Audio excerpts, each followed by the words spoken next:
This past spring, in the mountains south of Tucson, a trail camera clipped to a tree at a remote watering hole caught something walking in at dusk to drink. Thick through the shoulders. A coat covered in broken, ring-shaped spots that don't belong to anything native to this part of the country. Researchers didn't have to guess what they were looking at. They already knew this jaguar. They call him Cinco. It was the third time in 2 months a camera had caught him pacing this same stretch of canyon, and it confirmed something that should not be true about this country right now. In the middle of 2026, a wild jaguar isn't just passing through the United States. He's living here, drinking from the same watering hole, in the same mountains, a few dozen miles from a wall the federal government built specifically to keep an animal like him out. If stories like this get under your skin, the way they get under mine, go ahead and hit subscribe. Takes about 2 seconds, and it genuinely helps the channel. Now, here's what makes this one stranger than the rest. It isn't just that a jaguar is roaming Arizona in 2026.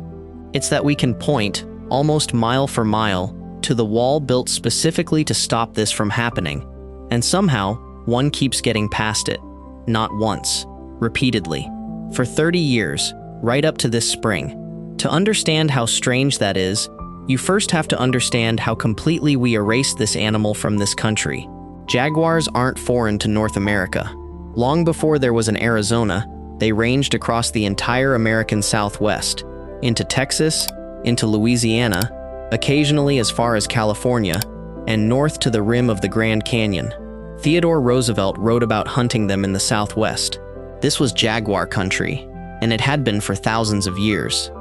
The record of how we undid that is oddly specific. In 1906, a trapper in the Chiricahua Mountains killed a female jaguar and sold her 2 orphaned cubs off as pets.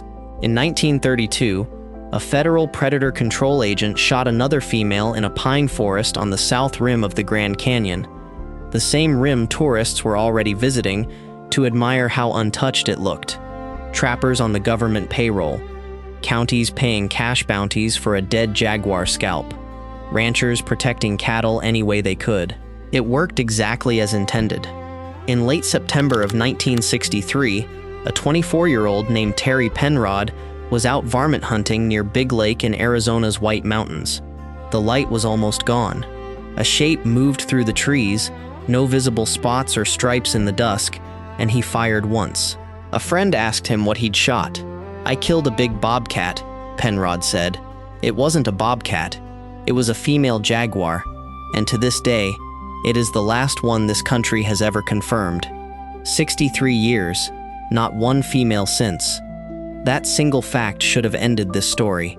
No females, no breeding, no future here. And on the ground, we made sure of it. Today, more than 60% of Arizona's border with Mexico runs behind wall, not the old vehicle barriers animals could slip through, but steel bollards standing 30 feet tall with a few inches between them. Researchers ran cameras along 100 miles of that wall for 2 full years. The number that came back was brutal. Only 9% of wildlife that reached the wall actually got through it. For anything jaguar-sized, black bears, mountain lions, the success rate didn't just drop. In several stretches, it hit 0. By every number that matters, this shouldn't still be happening, and it keeps happening anyway. Since 1996, when the jaguar went back on the endangered species list, researchers have documented 8 of these cats crossing into the United States, each one identified by its own rosette pattern, the same way you'd recognize a face in a crowd. The first one people really got to know was Macho B, a jaguar biologists had been quietly photographing on cameras for years before anyone touched him. On February 18, 2009, he walked into a snare trap that hadn't been set for him at all. Officially, unofficially, a researcher had planted jaguar scent at the site specifically to draw him in, a fact that only came out later, when that same researcher pleaded guilty in federal court to illegally taking an endangered species. Macho B was collared and released. 12 days after that, visibly failing, he was recaptured and euthanized. He was believed to be around 16 years old, and for a while, he was the only jaguar anyone in the country could point to. Then, in 2011, a jaguar wandered into the Santa Rita Mountains south of Tucson. A group of local school kids voted on a name and landed on El Jefe, the boss. El Jefe held that mountain range for 4 straight years, the only confirmed wild jaguar in the entire country, carrying the whole species on his back alone. And during that stretch, researchers made a discovery that still catches people off guard. Tracking dogs led biologists to jaguar scat containing black bear hair, and later, a bear skull with the unmistakable puncture pattern of a jaguar bite straight through the bone. The bear was a young adult female, roughly 230 pounds. Most big cats kill by clamping the throat and waiting it out. A jaguar doesn't wait. It bites through the skull, into the brain, and it's over in seconds. El Jefe hadn't just survived out here in the desert mountains. He had out-hunted the largest predator left in the state. Moments like this are exactly why I put together the Dangerous Animals Survival Handbook. It goes a lot deeper than what fits into one video. Dozens of dangerous animals, real survival strategies, first aid steps you can actually use if you're ever the one standing in the wrong canyon at the wrong moment. If you want a copy, scan the QR code on your screen or grab the link in the description. Now, back to the mystery, because El Jefe was only the beginning of it. Then, in the fall of 2015, he went quiet, not confirmed dead, just gone. 6 years passed. Then in November of 2021, a Mexican conservation camera picked him up again, alive, more than 120 miles south of where he was last seen in Arizona.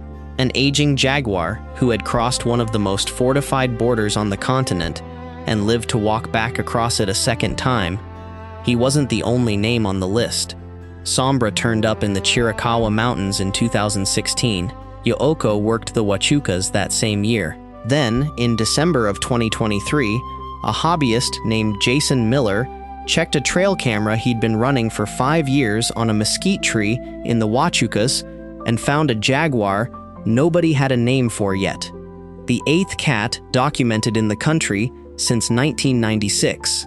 And in November of 2025, at that same remote watering hole where this story opened, a camera caught a 5th individual within the University of Arizona's own long-running monitoring project.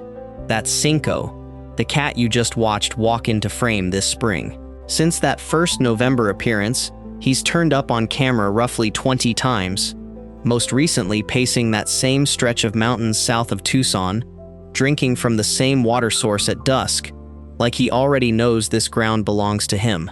For years, the honest answer to how they keep getting through was almost embarrassingly simple. They weren't crossing the wall at all. They were going around it. About 80 miles southeast of Tucson, the mountains open into the San Rafael Valley, rolling grassland running right up against the international line.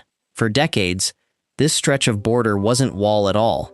It was a low, chest-high barrier of horizontal steel rails built to stop trucks, not animals. A truck cannot cross it. A jaguar steps over it like it isn't even there. Researchers describe this valley as the single most important gap left anywhere on the Arizona border. It's the last hinge connecting the mountain ranges of Sonora to the mountain ranges of Arizona, exactly where jaguars have moved for thousands of years. And it isn't only jaguars slipping through quietly. Camera studies in this exact valley have logged at least 17 large wildlife species using this same opening: coyotes, black bears, mountain lions, and almost no people at all. Researchers monitoring the area found human crossings so rare that a visitor here was 10 times more likely to run into a gray fox than another person. Whatever this open stretch of border was ever meant to stop, it was never really stopping people. For 30 years, it was simply the last unlocked door left standing, and almost nothing walking through it was human. So the file was basically closed, mystery solved, mostly. And then this got stranger, not simpler. Here's the part that gets me. That door is being welded shut while this is still an open case. In September of 2025, construction crews raised the first sections of a brand new wall straight through the San Rafael Valley. 30-foot steel bollards, roughly 27 miles of them, cutting directly through the exact gap researchers had just spent years identifying as the last real jaguar corridor left on the entire border. Some newer stretches of wall do include small openings cut low into the steel, gaps about the size of a sheet of printer paper, built for smaller animals to pass through. A javelina fits through one, a coyote fits. Cameras have even caught a mother mountain lion squeezing her kittens through one, single file. A 200-pound jaguar does not fit through a hole the size of a sheet of paper. Conservation groups have taken the federal government to court trying to stop the construction. The case is still open, and this same year, 2025, in the mountains the new wall is being built toward, a jaguar was confirmed on camera again. The door that made this entire story possible for 30 years is closing in real time, section by section, and the cats are still walking straight up to it. So say the how eventually gets fully solved. Say researchers nail down exactly which gap, which canyon, which route. That still leaves the harder question, the one that actually keeps people who study these animals up at night. Every single jaguar confirmed in the United States since 1996, Macho B, El Jefe, Sombra, Yooko, Cinco, every one of them has been male. A young male jaguar disperses from his birth territory for exactly two reasons: ground to hunt on and a mate to find. Arizona offers him the first thing. As far as anyone has ever proven, it offers absolutely nothing of the second. An Arizona Game and Fish official put it about as bluntly as a state agency ever does on the record. "There's nothing pulling them up here," he said. "There are no females. So why do they keep coming?" One theory is the quiet one, the one researchers keep circling back to. Female jaguars don't disperse the way males do. They stay close to where they were born. They hold small, tight ranges, and once they have cubs, they become almost impossible to photograph at all. A 2016 genetic study backed this up directly. Genes passed down through males were scattered widely across the population. Genes passed down through females had barely moved. So the fact that no camera has ever caught a female anywhere near this border doesn't prove one doesn't exist. It might only prove she's doing exactly what a female jaguar is built to do, staying hidden, completely, on purpose. Which means every single male walking into Arizona might be walking proof that somewhere south of that wall, close enough to matter, there's a mother he came from. Nobody has photographed her. Nobody has confirmed she's real. But 8 males in 30 years, arriving roughly every 5 to 10 years like clockwork, don't come from nowhere. And there's one more detail that researchers keep coming back to, almost in passing, like they're not sure what to do with it yet. These cats don't pass through.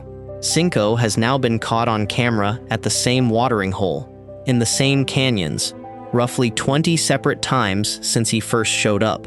That isn't a wrong turn. That's an animal settling in, holding ground, behaving like this is home, in a country that has never once offered him anything to build a home with.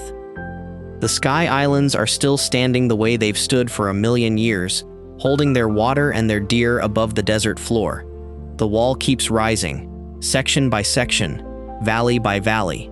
And somewhere out there tonight, in a canyon nobody happens to be standing in, a motion sensor is going to trip at some odd hour, and a cat that officially shouldn't exist in this country is going to walk out of the dark, look directly into the lens, and disappear again before anyone can explain how it got there or why it bothered to come.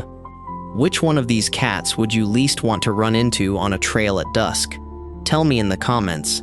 And if this kind of thing pulls you in the way it pulls me in, the next video is going to take you somewhere just as wild.